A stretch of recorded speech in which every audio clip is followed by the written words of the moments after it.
Many skeptics argue that God's command to destroy the Canaanites is incompatible with a loving and merciful God. Did God really command genocide? Has he changed his mind? Here's the question that was put to Professor John Lennox. I want to turn our attention now to God's view on justice here on earth, not the final justice here on earth. And I'm going to ask you a sort of provocative question, and that is, has God changed his mind? And so I'm going to revert back to Old Testament, and we're going to take Psalm 109.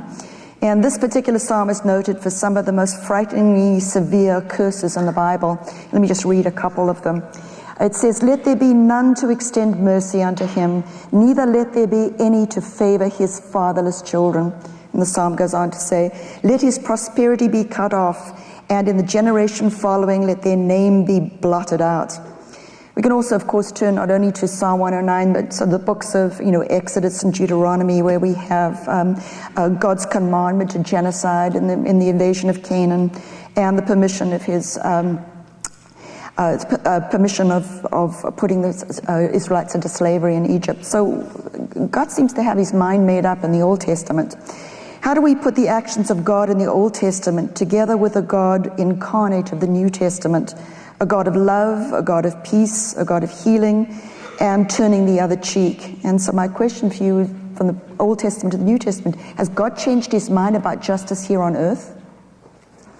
Rather than avoiding the question, Professor John Lennox begins by making an important distinction.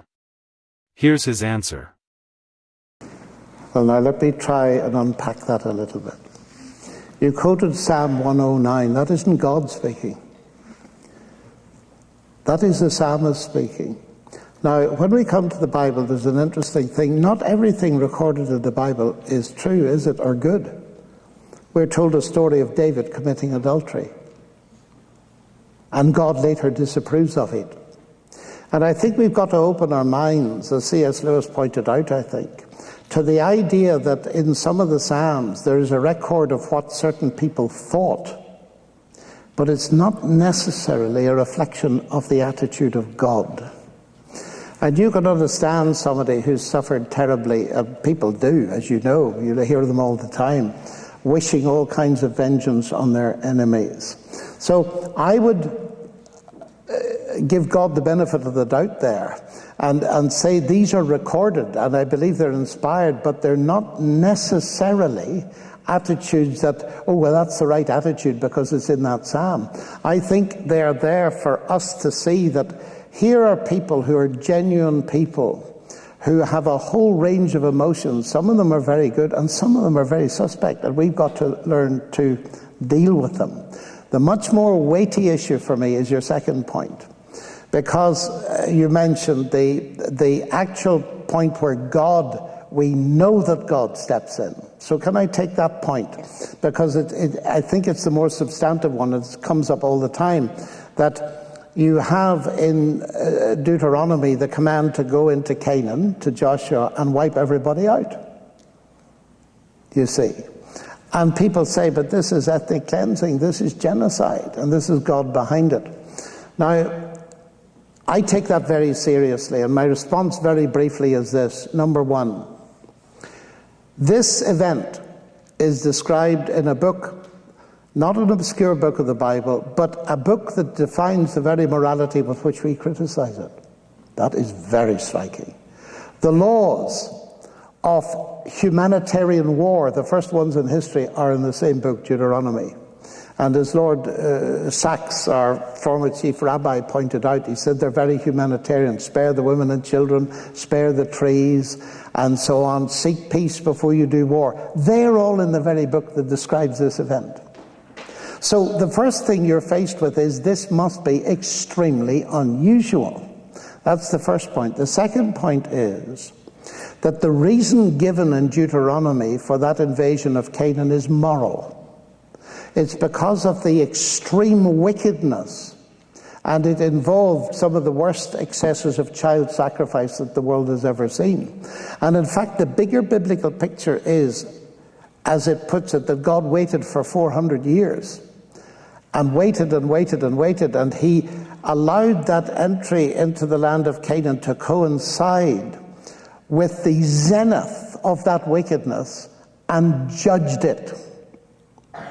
The next point is that God told Israel if they behaved the same way, they'd receive the same punishment. So this isn't a question of an arrogant nation coming in to ethnically cleanse. They're told you must deal with that because it's morally evil, but if you compromise with the same thing, you're going to get the same punishment. And that actually happened.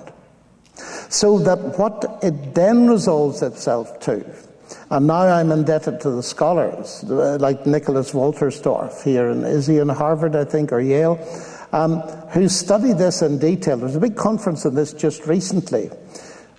All this business to kill them all, and it's repeated. And he points out that it's repeated so often that it must be an ancient formulaic. Now, if I said to you, all England came to the funeral of Princess Diana, well, some people were in bed with flu, and but we know what it means, a substantial quantity. And Wolterstorff's conclusion, as one of the world's leading biblical scholars, is that what this means is score a decisive victory over. And the reason it's in one of the most moral books of the Old Testament is that the rules of war contained in that book were not actually broken. Because if you ask yourself the question, were all these cities wiped out? The answer is no, because they all reappear again, populated. So it wasn't carried out in the literalistic sense. And so for all of those reasons, I think we're beginning to get a picture that changes. And also the idea that the God of the Old Testament is an angry God, the God of the New is a God of love. Not so. The God is a God of mercy, long-suffering. All of that is from the Old Testament, not from the New. So I think there are ways of approaching that, but they leave a huge question. And the huge question is, and this is what we don't like, we don't like the concept of judgment. We like it even less if human agency is involved, like Joshua to judge a tribe, but we don't like it. People were killed, but as I said before, there are many innocent people will die before the end of our session. So we've got to face then this, and it is really that final question, that question of judgment and justice. And you see, this is a very important part of my Christianity. Dawkins, in that quote, I didn't quote it all for sake of time, he says, the world has no justice. Now, here's the tragedy. I talked to him about this in one of our debates, and he said, we must work for justice in this world. And I said, yes, Richard, we must. But let's be realistic. How privileged we are here. We have some hope if something goes wrong that we'll get justice. But the multi-millions of people in the world will not get justice in this life. And if death is the end, they will never get justice. Now, I take that very seriously indeed. Here we are as human beings that cry for justice. And as Lewis points out, it would be a very strange world in which we got thirsty, but there was no such thing as water. In which we felt sexual desire, and there was no such thing as sexual satisfaction. That would be a very strange world. And it would be a very strange world if we cry for justice, and justice is a huge concept in our society. And yet we adhere to a philosophy that denies it ultimately. There's no ultimate justice. So in the end, the terrorist who destroys you, your family, and maybe part of your nation, then shoots himself at the end, gets away with it. That seems to me to contradict every basic thing that constitutes us as humans. And what the Bible says is there will be a final judgment. And that's announced as a wonderful thing to be greeted. That God will judge the world, because the person he's going to judge the world through is the same person that suffered on the cross and rose again. And that's where I bring all this together.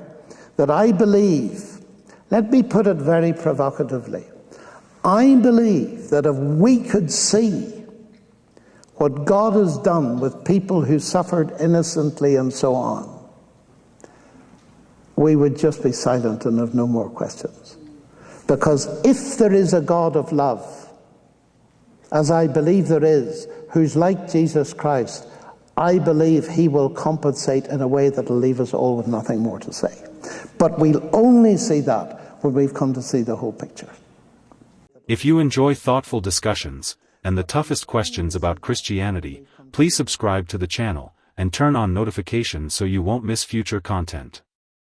Thank you for watching, and God bless.